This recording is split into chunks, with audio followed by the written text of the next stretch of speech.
मुख्यमंत्री होटल से बाहर निकले, मंत्री एवं विधायकों को भी खुला छोड़ें, जिससे प्रदेश की जनता के काम हो सके। यह बात भाजपा प्रदेशाध्यक्ष डॉक्टर सतीश पूनिया ने कही।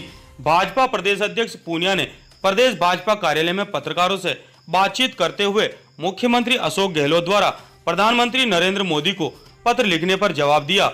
डॉक्टर पूनिया ने पत्रकारों के सवालों के जवाब देते हुए कहा कि कोरोना संकट काल में राजस्थान की जनता की इम्यूनिटी क्षमता अच्छी है, इसलिए कोरोना से तो प्रदेश की जनता बच जाएगी, लेकिन कांग्रेस की इम्यूनिटी पावर कमजोर लगती है।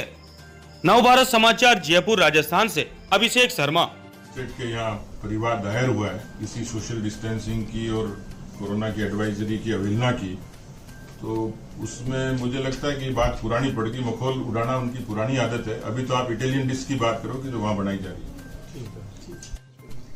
नहीं, इसमें तो क्योंकि न्यायिक प्रक्रिया है और हम सब लोग उनकी मर्यादाओं से बंधे हैं, और मुझे लगता है कि कल के हाईकोर्ट के निर्णय और उसके बाद में फिर सुप्रीम कोर्ट आगे इस पर क्या कार्रवाई करता है, उस पर मुझे लगता है तब तक इंतजार करना चाहिए। जो भी घटनाक्रम हो रहे हैं उसको लोग सियासत से जोड़ेंगे ही।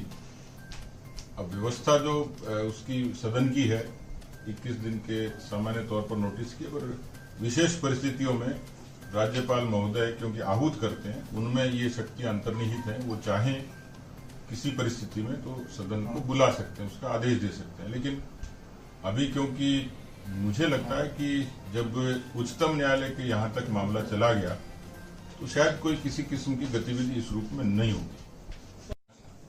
जिनको डर होता है, जिनको भय होता है, जिनको संकट होता है, और जो अल्पमत में होते हैं उनको चिंता है, वो बाड़े में रखे। और बड़ी मुझे आशास्पद सी बात लगी कि मुख्यमंत्री जी ने कहा चट्टान की तरह डटे रहो, पता नहीं कितने दिन रुकना पड़ेगा। कांग्रेस के अध्यक्ष कहते हैं कि जब तक हमारा मिशन सफल नहीं होगा तब तक हम लोग यहाँ होटल में रहेंगे। तो जनता समझ सकती है, लेकिन हमें लगता नहीं है। आवश्यकता रहेगी, हम अपने विधायकों के संपर्क में, विधायक दल की बैठक की आवश्यकता रहेगी। नेता प्रतिपक्ष तय करते हैं सामान्य तौर पर सबसे चर्चा करके, तो निश्चित रूप से करेंगे। कि इस समय जो भी घटनाक्रम होगा लोग उसको मौजूदा हालात से, मौजूदा घटनाक्रम से जोड़ेंगे, उसकी चर्चा भी करेंगे। लोग लोकतंत्र की नैतिकता की भी दुहाई देंगे। और मैं कल जो पत्र मैंने लिखा है, माननीय मुख्यमंत्री जी ने माननीय प्रधानमंत्री जी को पत्र लिखा, उस पत्र पे मेरी पहली प्रतिक्रिया यही थी कि ऐसा लगता है कि मुख्यमंत्री जी ने नैतिक रूप से हार स्वीकार कर ली। ऐसी परिस्थितियों में सामान्य तौर पर इस तरीके का पत्र कोई मुख्यमंत्री प्रधानमंत्री को लिखता नहीं है, नंबर 1। दूसरा, जब देश में 57 में पहली कम्युनिस्ट सरकार बनी थी विश्व की, केरल में EMS नमूद्रीपाद की, उस समय उनको बर्खास्त कर दिया गया। 67 में फिर बर्खास्त किया गया करुणाकरण की सरकार को। तो 57 से लेके 90 तक के दशक में बहुत बार सरकारों को अपदस्थ कर दिया गया। 80 के मिसाल तो सबको है, जब इंदिरा गांधी की रिजीम में सारी चुनी हुई लोकतांत्रिक सरकारों को अपदस्थ कर दिया गया था। एक राजीव गांधी जी का प्रसंग आता है प्रधानमंत्री के नाते। बूटा सिंह जी गृह मंत्री थे, तो उन्होंने मजाक में कहा था कि बूटा सिंह जी अपनी कृपाण अंदर रखिए, कितनी सरकारों की बलि लेंगे।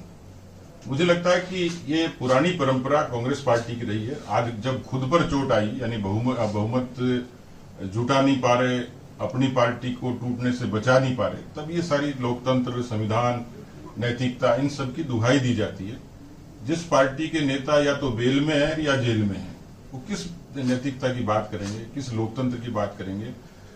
जिस तरीके से सरकार पूरी बाड़े में बंद है, कोरोना का संकट, टिड्डी का हमला, अपराधों पे एकदम बेलगाम, ये सारी परिस्थितियां क्या कोई लोकप्रिय सरकार अनदेखी कर सकती है? लेकिन ये सरकार कर रही है। वो हरियाणा का मसला उठाते हैं तो गुजरात के जो लोग आए थे तो उनकी मेहमानबाजी किसने करी थी? भूल जाते हैं। वो पाप करते हैं, दोष करते हैं, भूल जाते हैं, बीजेपी के माथे मटते हैं। बीजेपी उनके लिए एक ऐसी कंफर्ट एजेंसी होगी कि जिस पर तोहमत मंडो और जनता को भ्रमित करो। लेकिन मुझे लगता है कि जनता भी अब समझ चुकी है कि इस प्रदेश में अराजकता, अस्थिरता किसी के शासन में अब शुरू हुई है, तो मुख्यमंत्री जी का शासन और कांग्रेस पार्टी का शासन पहला मुद्दा नहीं है।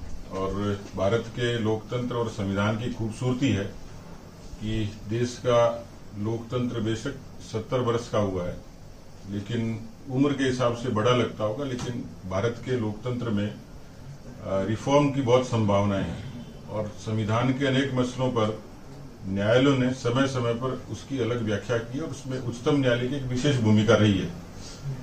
इसलिए जो संवैधानिक एक घटनाक्रम हुआ उसमें ये निश्चित करना है कि स्पीकर महोदय, जिनको सदन में एक विशेष किस्म के अधिकार और शक्तियां उनके अंतर्गत निहित हैं, उन शक्तियों का कब और कैसे प्रयोग कर सकते हैं। ऐसे अनेकों प्रदेशों में अनेकों बार इस तरीके के घटनाक्रम हुए जो इससे रिलेटेड होंगे, संबंधित रहे होंगे। प्रश्न ये था कि विधानसभा के बाहर राजनीतिक पार्टी की बैठकों में उपस्थित नहीं होना, ये डिस्क्वालिफिकेशन है या नहीं, उस पार्टी के आदेश को मानना अयोग्यता है या नहीं है। उस पर जब नोटिस जारी हुआ है तो इसकी मुझे लगता है कि विस्तृत व्याख्या की आवश्यकता है और निश्चित रूप से जब इस तरीके का कोई संवैधानिक गतिरोध या संकट कभी खड़ा हुआ है तो उच्चतम न्यायालय ने उसकी भरपूर व्याख्या भी की है और एक दिशा निर्देश विधायिका को दिए हैं। मुझे लगता है कि न्यायपालिका और विधायिका, इनके बीच में चर्चा जरूर होती है टकराव की, लेकिन कार्यपालिका, विधायिका और न्यायपालिका, ये भारत के लोकतंत्र और संविधान की खूबसूरती है। इसलिए मैं ये समझता हूं कि जब तक उच्चतम न्यायालय का निर्णय नहीं आ जाता तब तक मुझे लगता है कि उस आदेश का और व्यवस्था का इंतजार